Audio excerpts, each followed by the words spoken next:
I'm James Turk. I'm a director of the Gold Money Foundation, and I'm here today with Alasdair Macleod, former banker, broker, and brilliant author. You know, Alasdair, you've written some wonderful, wonderful pieces for the Gold Money website. Well, thank you. We've had thousands of people all over the world clicking into the things that you've been writing. I sincerely appreciate that. Oh, I'm glad. What do you have in plan for future articles? Still going to focus on the problems in the banking system? Well, I mean, my theme always is trying to educate people about what is really happening to their money, and that's really the subject of my speech tomorrow. Sound money, to my mind, is not understood. It really isn't. And it really undermines everything. Government statistics, everything. And I think you spoke about the concept of inflation, pricing things in gold. That's really the only way you can understand what is going on. And it's getting this message out to everybody, how their savings are being destroyed and debased continually. And that debasement, unfortunately, is accelerating now. And that's why the world is in such a mess. Yeah, it's absolutely, killing the middle class. And the tragedy there is that that's where production and savings, the bulk of it occurs in a free market society. Yeah. And if the middle class is destroyed because of bad government policies, if the savings of them are destroyed by bad government policies, it's really hurtful for the overall economy. Yes.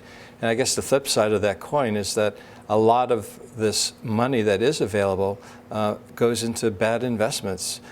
Homes in Stockton, California that should never have been built. Homes in the south of Spain that should never have been built. Yeah. And all of this capital, which is so hard to accumulate, gets wasted. Well, it's worse than that in the sense that savings have been so discouraged, particularly in the United States and also in the UK. We used to tax savings. You remember unearned income tax? The very stigma that you nasty capitalist, actually are earning interest without getting your hands dirty. We've moved away, thank goodness, from that. Mrs. Thatcher saw the end of that. But it typifies government approach to savings. And the Keynesian approach really is that savings are a drag on the economy. The savings paradox, we've all heard this sort of stupid argument. But the fact of the matter is that an economy can only work where you have consumption and you have deferred consumption in the form of savings. Savings, yes. And that broadly was how our economy worked until the First World War. I think that we introduced the sovereign in about 1821. There was the Bank Charter Act in 1844, which wasn't ideal because it didn't control bank lending. But the effect of that was we had a solid currency. Sovereigns, they still bought. A sovereign was a sovereign right up until World War I. And prices declined over that period of time by, well, we don't have statistics, but I think a reasonable guess is about 40% over that whole time. And that decline in prices is a reflection of the improvement in value to consumers in what they bought in their day-to-day items. And it enhanced the value of savings. So when you saved and when you retired, well, most people died before they retired, admittedly, but it did mean that people had savings on which they could retire, and the value of those savings went up as they got older.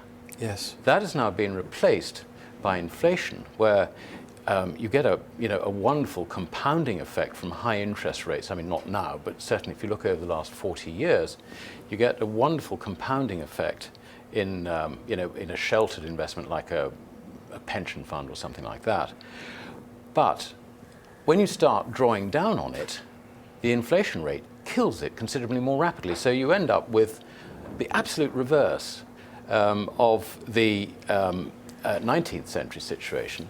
You end up with people having maximum savings the moment they retire, and they're in penury if they live too long. And of course, the effect of that is to throw everybody onto the state. And it's the destruction of the savings which has really destroyed, I think, the finances of the state more than anything else. And I don't think people really understand that. And I'm not sure that this has really been factored in.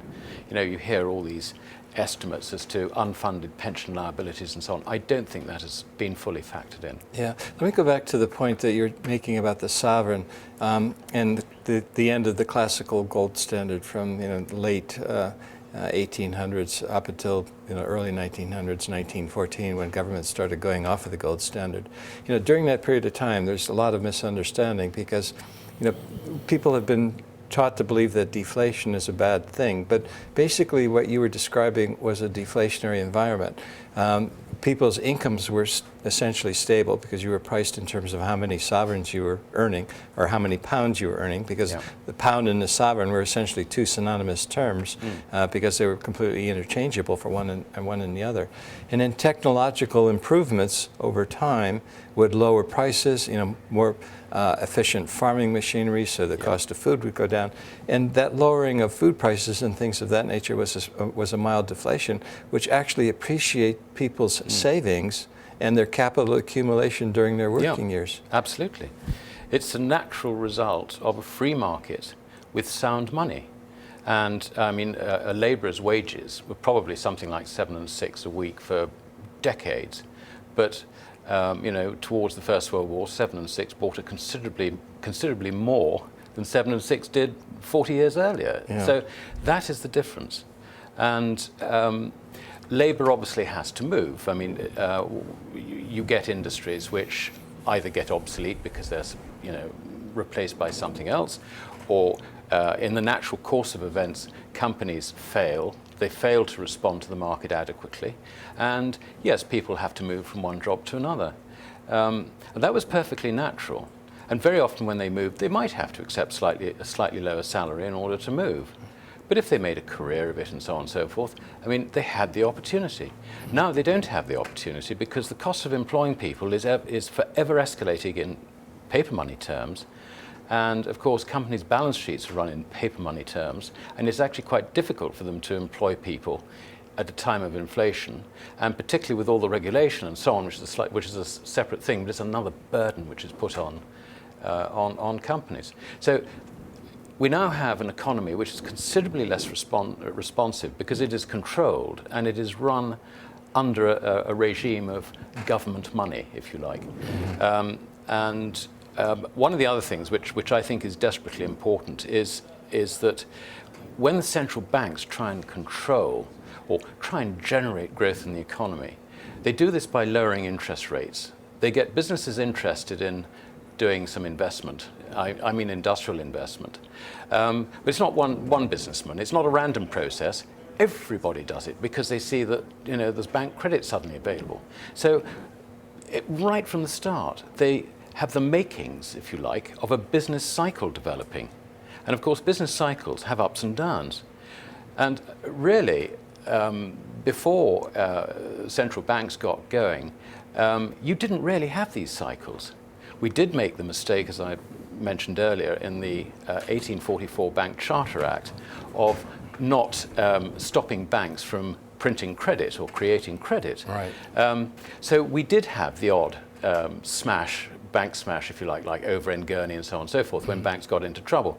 But that apart, it was a continual process of a free market with sound money, with continual improvement, development and so on. And we became the most powerful, richest country on earth. And at the time we were something like 22 million people. And now look at us. We're 70 million people and going down the tubes.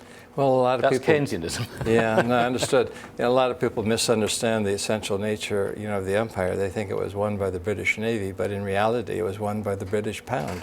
It's British commerce, exactly, and it's backed by a sound currency. There is no doubt that we were fortunate that our technology, the strength of our private sector, meant that we could exploit commercially all the opportunities that were presented to us.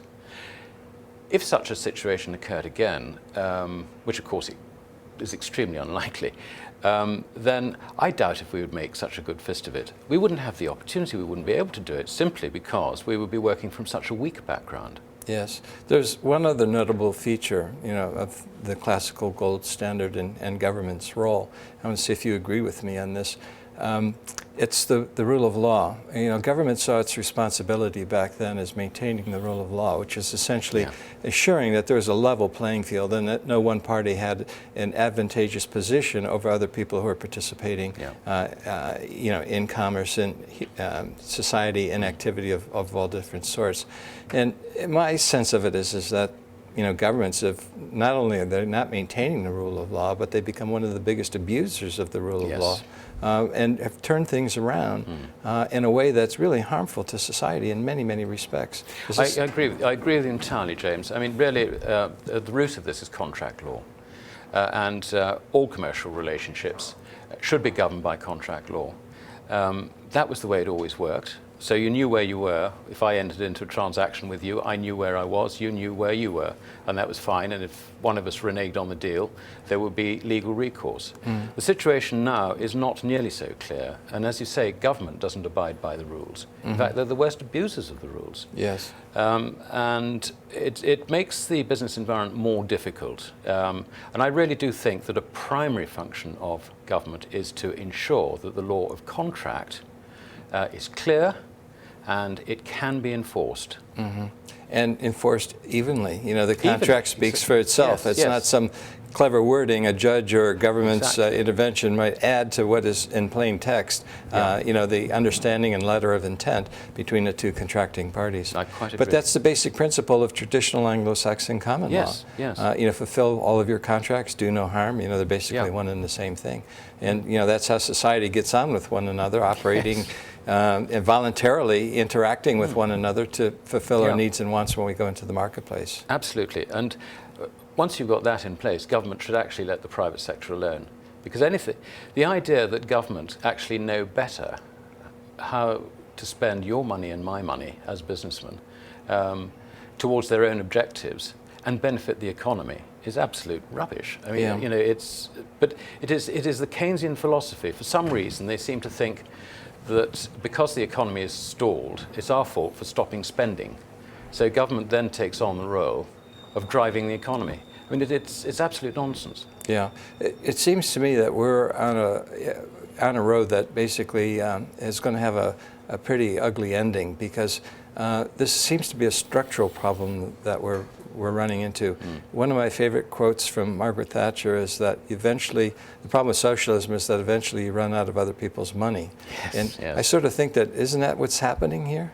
It's exactly. We ran out of other people's money a long time ago. And then we started creating money out of thin air to try to keep going, but we're actually creating more problems than solving Absolutely, anything. but that's accelerating, and we've now got a real clash. I mean, this is the time when it's make up your mind time as far as governments are concerned, because the deficits that they're trying to run, and it's all governments at the same time, are so large, and having destroyed so much of the global savings base, there isn't the money to finance it. So either they've really got to cut, and I don't mean cut future budget plans, which we know are just vapor. Which is the charade that just happened in the US. Exactly. They actually have to cut it. Everybody's got to cut it until we can get into the balance whereby savings will actually finance it. Now, not even that is ideal, because we're talking about a situation where government takes 100% of the available savings in their economies away from the private sector, and you're not going to get economic recovery so long as that persists. So they've got themselves into a debt trap from which there is no exit so far as I can see. Well, I look forward to your future articles and the blow-by-blow steps as they try to get out of this debt trap that they're in. There is no, I think, good solution unless they do an about-face and try to go back to some kind of sound money basis. But I know there's no political will for that at the federal government in the U.S. There maybe is some possibility of doing something at the state government. Yes. And in fact, Utah has made a baby step in that direction. Unfortunately, I don't see anything like that underway here in the UK, but it will be interesting to see how it develops, and I look forward to reading future articles on the Gold Money site. Well, thank you very much, Alasdair James. Macleod, thank you very much. Thank you.